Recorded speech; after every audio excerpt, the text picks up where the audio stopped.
President Museveni was yesterday responding to calls by political and cultural leaders from Lango sub-region, whom he met at Balaleji State Lodge in Okwang Sub-County, Otuke District, for the government to assist the displaced persons in their areas. The districts of Lango sub-region comprise of Alebtong, Amorata, Apak, Dokolo, Lira, Kole, Oyam, Otuke, Lira City, and Kwania. On the proliferation of the gangs in the sub-regions of Lango and Acholi that are brought in from the neighboring countries, President Museveni pointed out that the main issue is to change the mindset of those who seek the arms and make them lose appetite for guns. He cited volatile solutions in some of the neighboring countries, but people living near those countries don't bring in guns to Uganda. President Museveni, however, reiterated his firm stand to end cattle rustling in Acholi and Lango sub-regions, following the identification of the gaps that the rustlers use for continuing their raids. The president cited those gaps as slow response to the scene of crime and thereafter recommended solutions that will bridge up the gaps. I called this meeting to discuss the new wave of the cattle rustling by the Karamojong rustlers.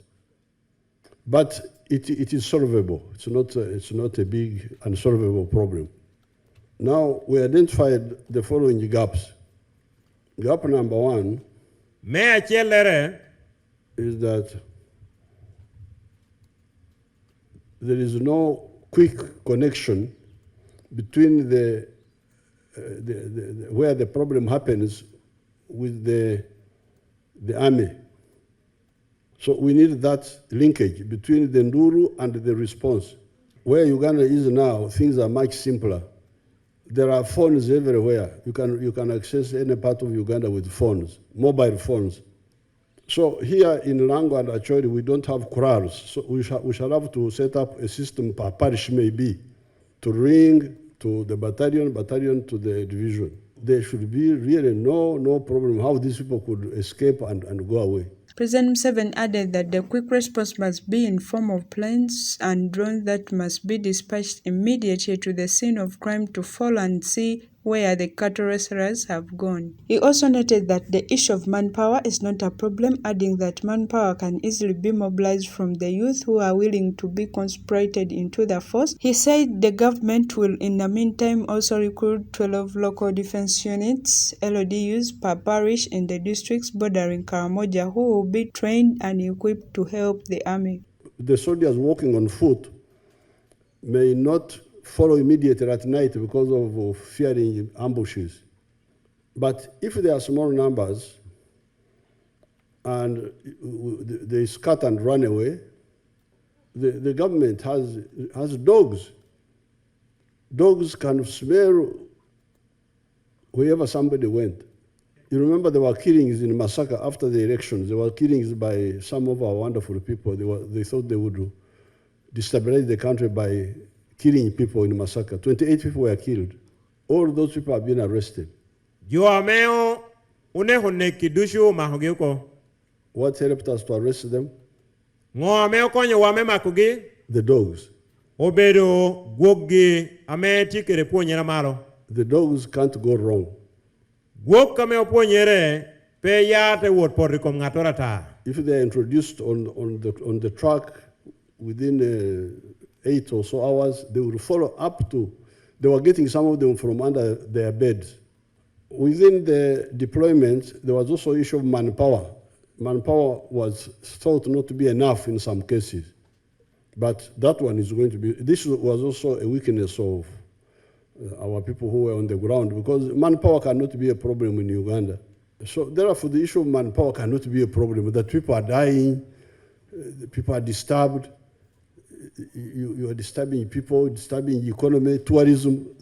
That manpower, we've got so many young people who can be recruited. What is the problem?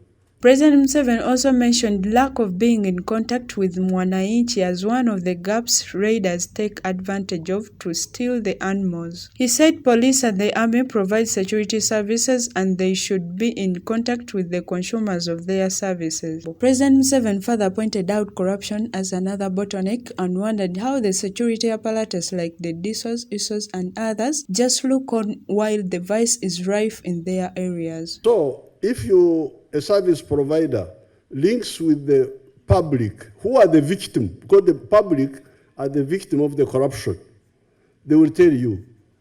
So that's this was the third problem, not consulting with the wananchi. There is strong suspicion that some of these, because like some of the people who were here yesterday, we are saying that this raiding is not really Karamojong. It is as if some of the soldiers are involved in the raiding. Adding that some of the delegates from Acholi whom he met on Monday disclosed that there was some connivance with the army.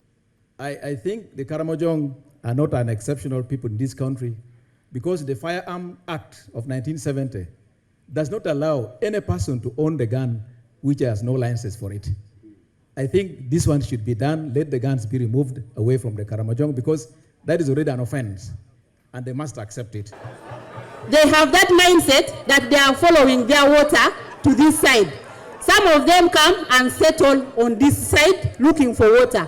So we should address the water issue in Karamoja to support consumption of water and production. We do not want the Karamojong to come this side and antagonize the neighbors. So we need to provide sustainable water sources for the Karamojong. I know this matter was raised in Parliament, and I know you are taking it up seriously. Let us change our language. Let it not be Karamojong raiders. Let it be cattle raiders. Because this thing has now been commercialized.